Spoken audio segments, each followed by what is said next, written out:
Welcome to Crypto Disrupted. I'm your host, Trent Lipinski. I'm here with Fran from Internxt. He's working on a distributed cloud solution. So Fran, can you tell us a little bit about yourself and what you're working on?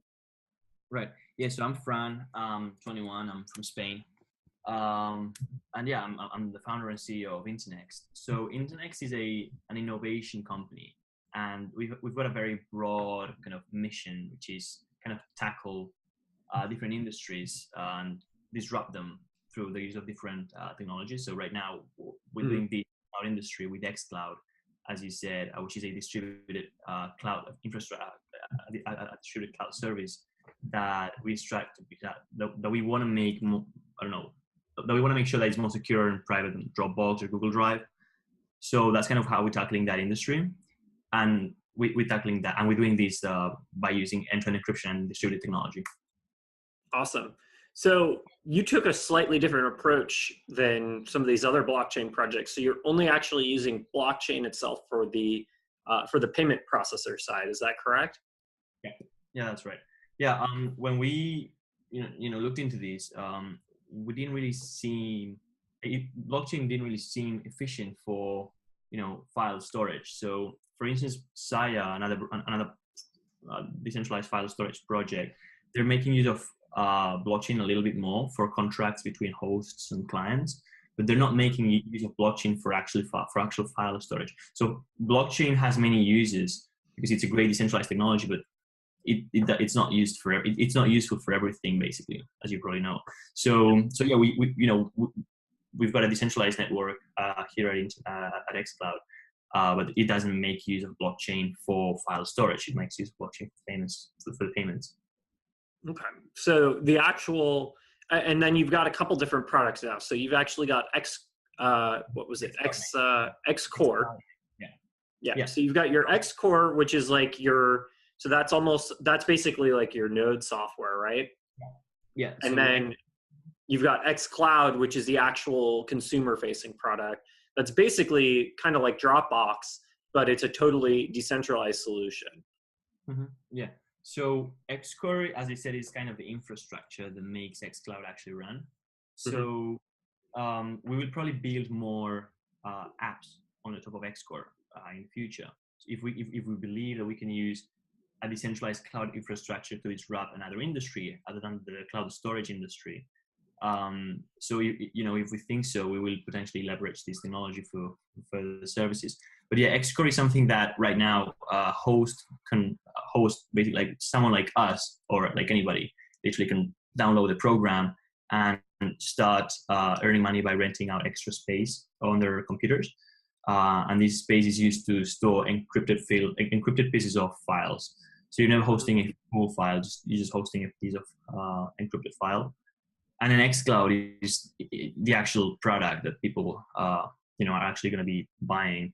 And that's going to start this quarter with the beta, and then next quarter the stable version is out for both xCloud and xCore. Awesome. And you're post ICO.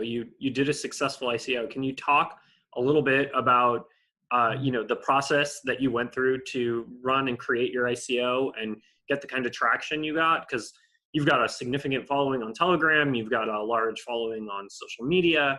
How did you, at 21 years old, how did you figure out, how to pull all of this together to launch an ICO?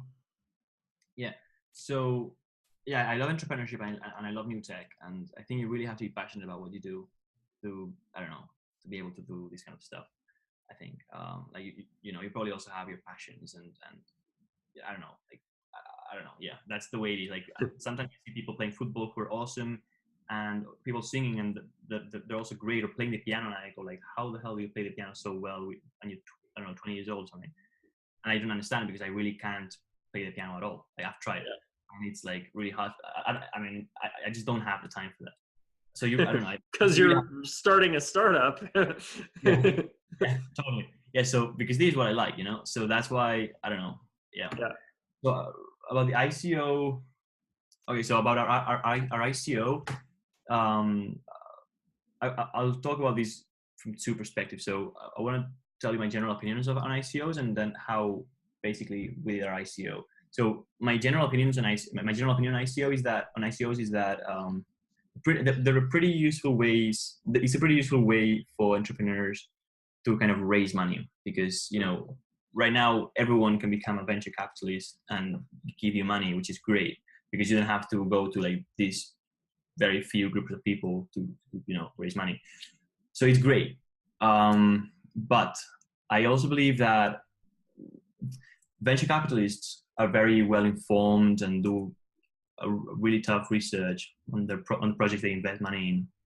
But since now everybody can become kind of a venture capitalist, I don't know. I think there's a lot of uninformed people who are putting money into scams or projects that don't really make sense, or entrepreneurs or teams who are not really doing anything interesting. So or are just not capable of doing it. So that's a drawback of ICOs, and I think that this will get fixed with time. It's already getting fixed. I think ICOs are becoming less crazy, and I think people are, I don't know, faster in kind of spotting scams. So that's my general take on ICOs. And then about our ICO, we did it in September last year, and yeah, I had a small web hosting company before this, which I sold before starting Internxt. Okay. Yeah, so because the web hosting company I had was pretty boring. It's a web hosting company, nothing too interesting. So I really wanted to get into something challenging and that could actually grow big. And yeah, I started Internxt, and with the little money I had saved up, because I also worked before. So with that little money, I started Internxt, and I couldn't get much coverage, of course, in terms of marketing, because especially crypto marketing is super expensive. So I didn't get much coverage, but we did get enough funds for what we wanted to do. And that's how we did our ICO. That was in September last year. And, we've been focusing on spreading the word about Internxt since then and building our product. Awesome. So I'm just curious, what methods did you use to build such a big following? Right. Yeah. So mainly, we've been learning a lot about marketing this year, and what we've learned is that the people who are going to be using our product this year are going to be developers and crypto people, because they know what decentralization is all about, and we don't have to explain it to them, and they're willing to. They're early adopters. Yeah. And that's the kind of people who are going to use our product right now. So we've mainly been focusing on targeting this very group of people. So through Reddit, our marketing guy has been posting on Reddit, on different forums, and Twitter, to make sure that he can reach out to as many people as possible. And he's been doing that for quite a while already. And we've also been getting sponsored videos on YouTube. And some YouTubers have reached out to us also to do interviews, podcasts, Twitter influencers, etc. So that's pretty much how we've built our community, and it's mainly built from early adopters. And next year we're going to start focusing on reaching out to people outside this crypto industry, because I think we'll have a more solid product that businesses, startups, and basically non-crypto people will be interested in using. Well, that's kind of the thing that I like about your approach is you kind of took a hybrid approach, and you said, yes, we're going to do, payment processing on the blockchain. That makes sense. But then you're going to use existing software and existing software frameworks to build an existing product, so that now someone who doesn't really understand blockchain, doesn't really understand crypto, they can still use your product, find value from your product, and they don't necessarily have to be a blockchain or crypto expert. Yeah, exactly. So that, I mean, that's that insight alone probably gives you a higher chance of success, especially in the next, with your launch and over the next year or so, because you can market your product. This is an alternative to Dropbox. Yeah. So about that, I think Facebook, Google, Facebook wasn't the first social network. Google wasn't the first search engine, as far as I know, but they were the first successful search engine and search and social network. Why is that? Is because they were the first to kind of take this awesome thing into the mass market. So I think successful companies aren't necessarily the first ones, but the ones that learn the mistakes from the first ones potentially, and that are able to take this new concept into the mass market. And that's kind of what we're doing at Internxt. And that's why we really didn't need so much funds, because we weren't building anything from scratch. Because decentralized The decentralized cloud infrastructure was already there, was open source, and it was great. But it wasn't being used because these guys were only focused, they weren't focusing at all in marketing or user experience. And that's exactly what we're doing at Internxt. Like if you check our website, internxt.com/cloud or internxt.com/core, you can see our interfaces. They're really simple. We're going to have a mobile app really soon this year as well. And it's going to be really simple to use and really beautiful. And it's going to be a really cool experience. And in terms of marketing, I think we're also doing it great. I don't know, we're really focusing on that. And that's something that Storj or Saya aren't doing at all. And that's why we've grown so much in terms of, following, I think, on interest. As a matter of fact, we've got a wait list for xCloud, and it's already on 5,000 members. And we expect to have over 10,000 waitlist members for xCloud for the beta waitlist. So can you kind of, we're comparing it obviously to like Dropbox, but can you have private clouds? Is that kind of the idea here? Is that, I can use this decentralized file storage, but still, have permissions for my files versus your files? Or is this primarily for sharing public files? Or what's the thought process there? Mm-hmm. Yeah, so the idea is that you use it the same way as you would use Storj or Google Drive. So it's your private cloud where you upload your private documents or your private startup documents. So I don't know, business plans, accounting information, I don't know, your Google or your I don't know, whatever your any kind of document that you have for your company or for yourself, or I don't know, pictures, private keys for your wallets, whatever. So it's something meant to be used by yourself. So I don't know, it's I don't know. Right now, for example, if I want to store something safely, I usually store it locally, but I don't upload it on the cloud because I don't think it's safe enough because third parties can potentially access it relatively easy. So we kind of solve that problem. So we're taking all the benefits of the cloud, which is I can access everything from anywhere and it won't get lost because it's out there. But I'm the only one who can access to it. So that's kind of what we're doing. You will also have the ability to share files if you want to with other team members or whatever. I don't know. If you want to share, I don't know, some video that you created for your company or whatever. I don't know. You can share it. And everything's encrypted. So so everything is end-to-end encrypted. So when you download xCloud, you're the one hosting your private key and not us. So we cannot access your files. Even if you want it. So, and nor can hosts, because hosts never host a whole piece of file, and these incomplete files are hosting end-to-end encrypted. So yeah. Mm-hmm. So everybody who's running xCore, so they're just hosting fragments of files, and then what files they do have, everything's encrypted. So even if they wanted to, they couldn't access the file anyways. Yeah, that's right. Mm-hmm. Cool. So that means basically you've got a completely encrypted solution for being able to do file storage where no one really knows the location of your files other than the person who has the private key that, basically then allows you to unencrypt all those files and gain access to them. So as long as you're in possession of your private key, they're your files and you just don't have to store them physically on your device. Yeah, that's right. So, that's pretty much how it works out.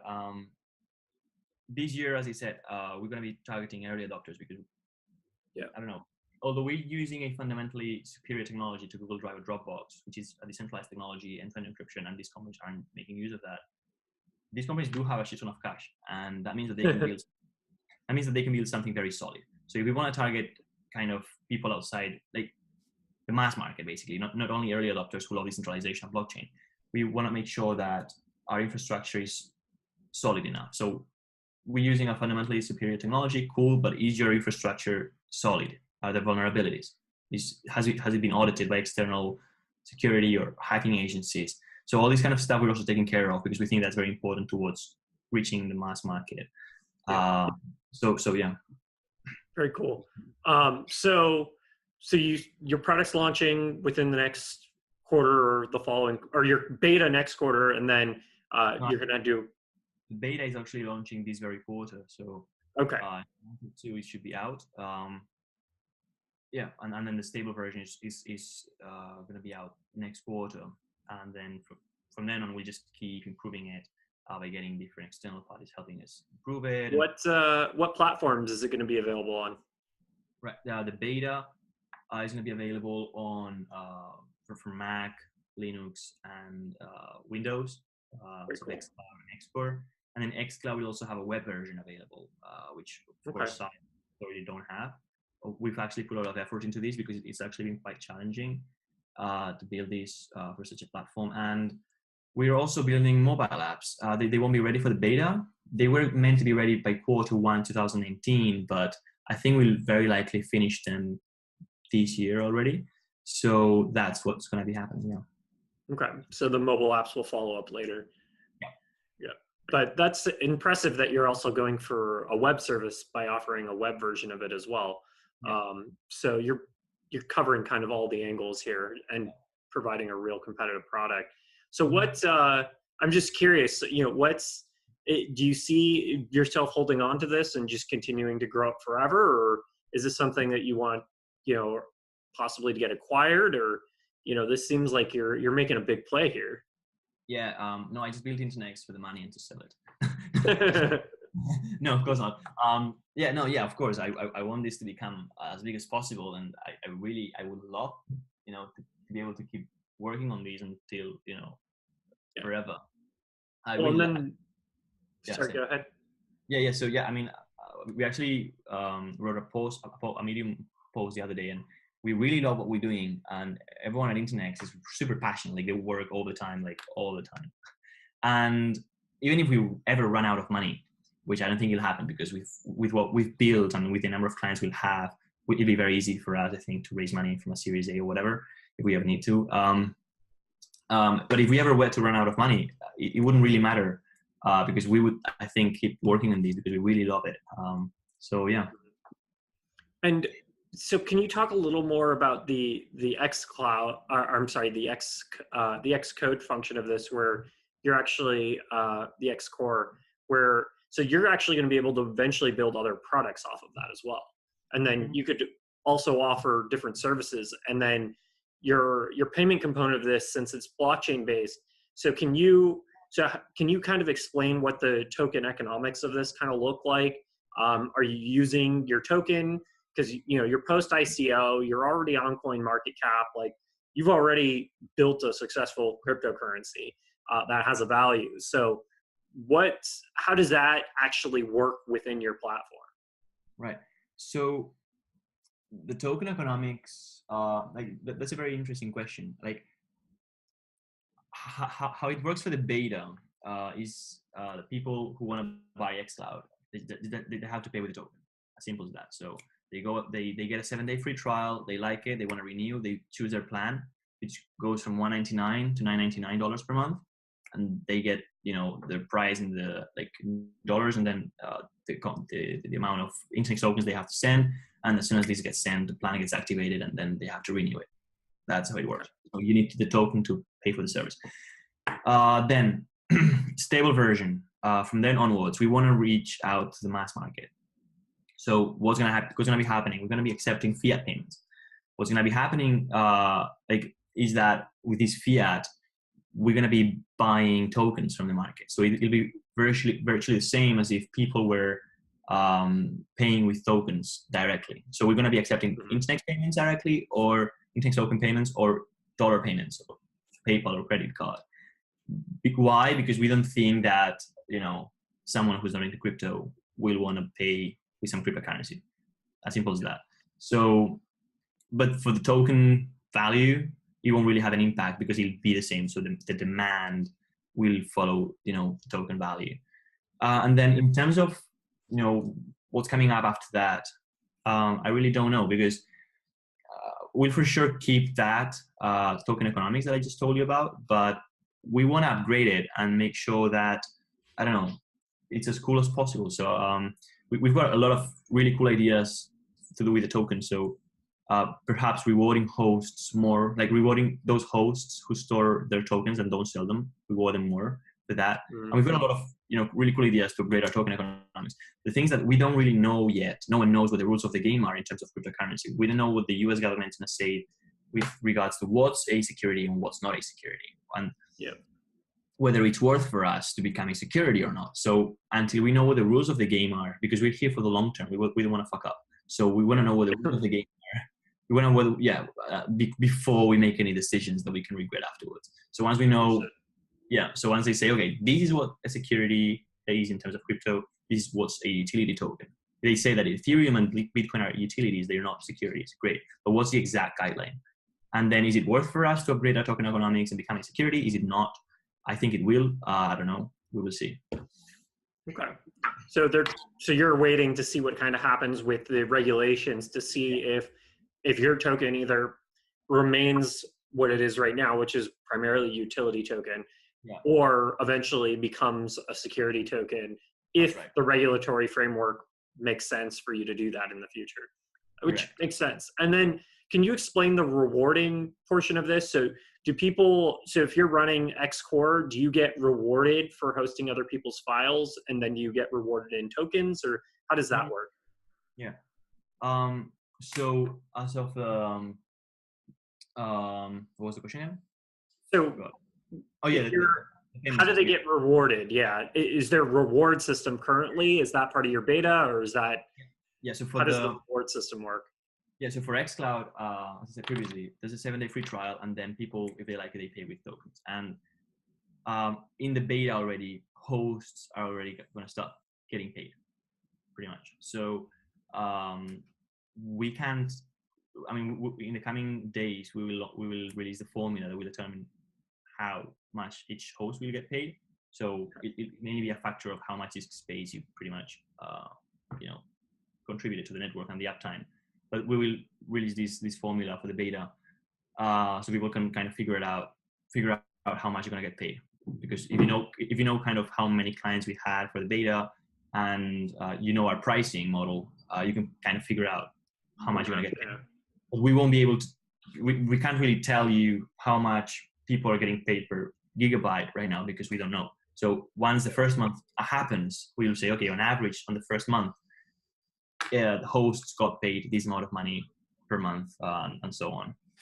So yeah.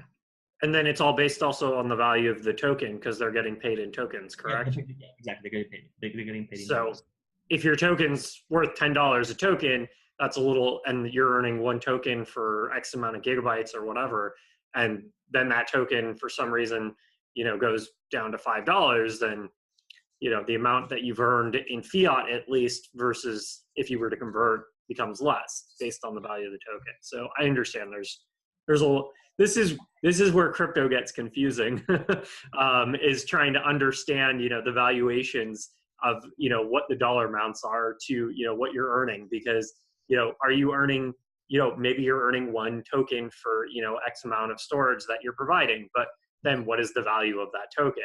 So then that creates kind of a math problem, and I think that's where some people start to get confused. So imagine our accountants.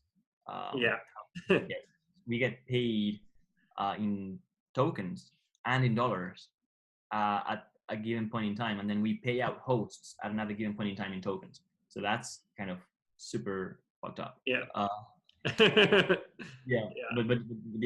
it's interesting for sure. I hope you paid attention in math class. Totally.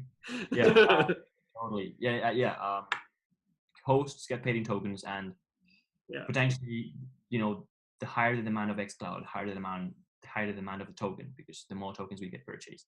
So you might have to tweak this over time, right? Like this algorithm may, the algorithm you use for beta may shift once you go to your stable version, and then it may shift again later from there, especially if you pivot your token towards a security or you pivot it more directly towards a utility.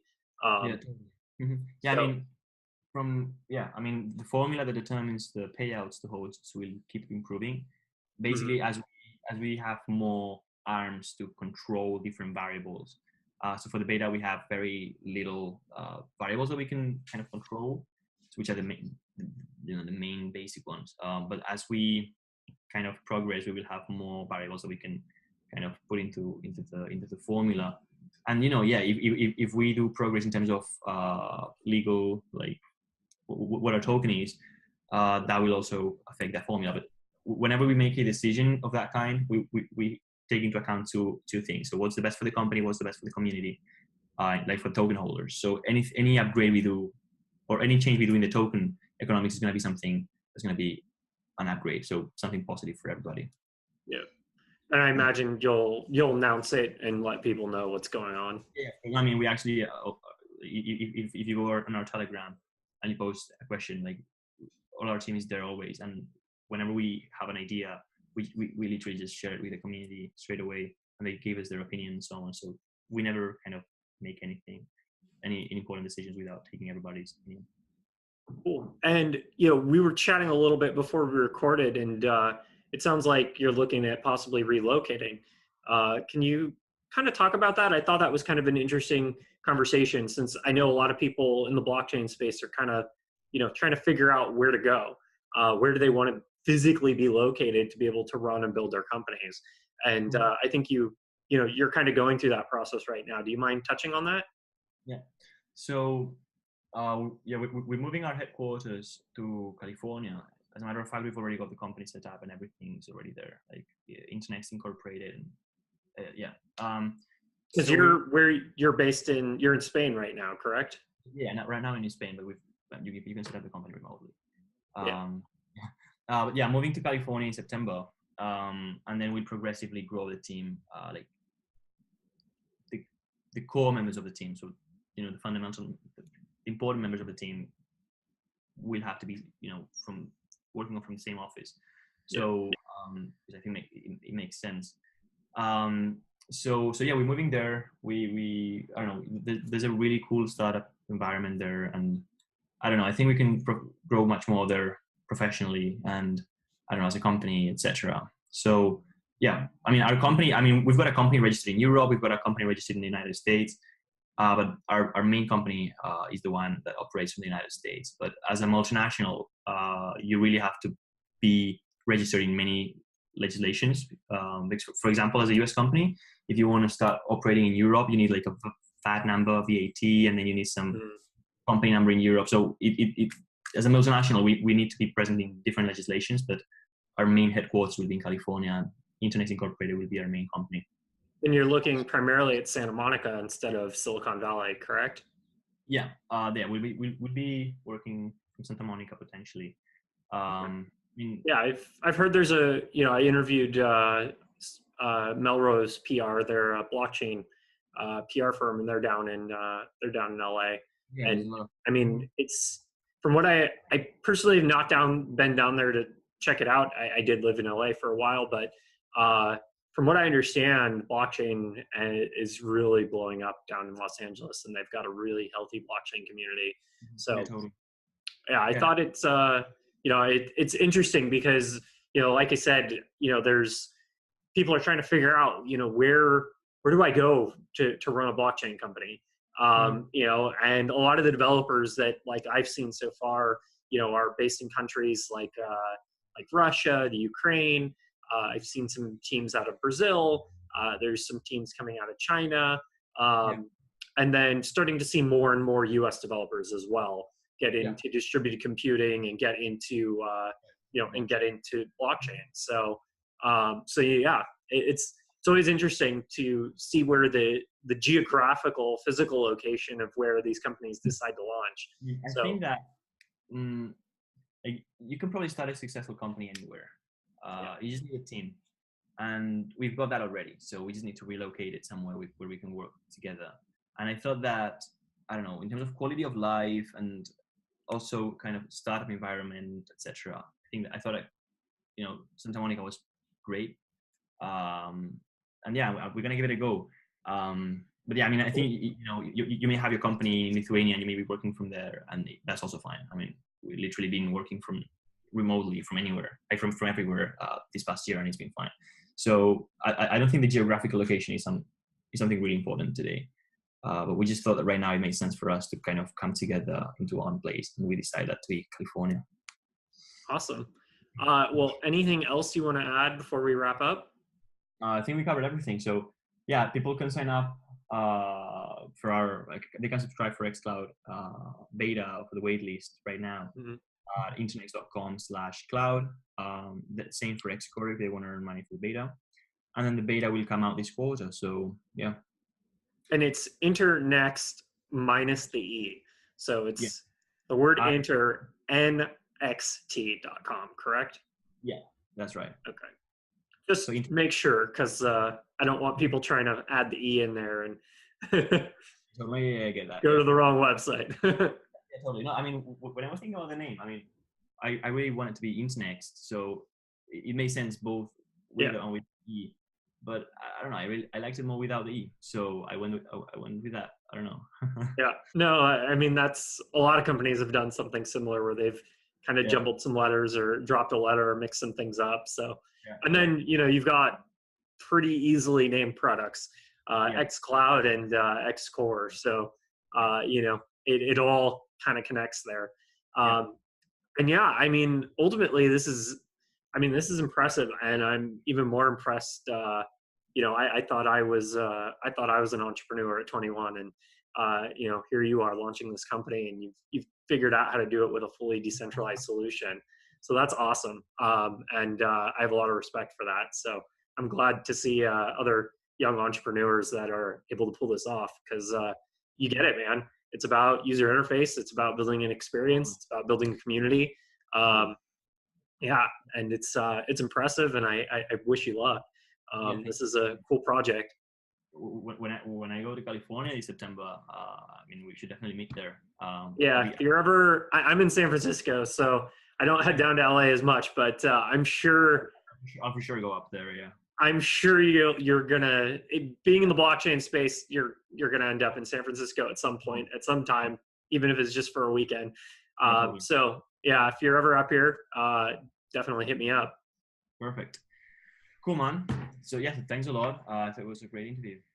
Yeah, thank you for coming on again. Wish you a lot of luck. This is an awesome project. Thank you. Bye bye.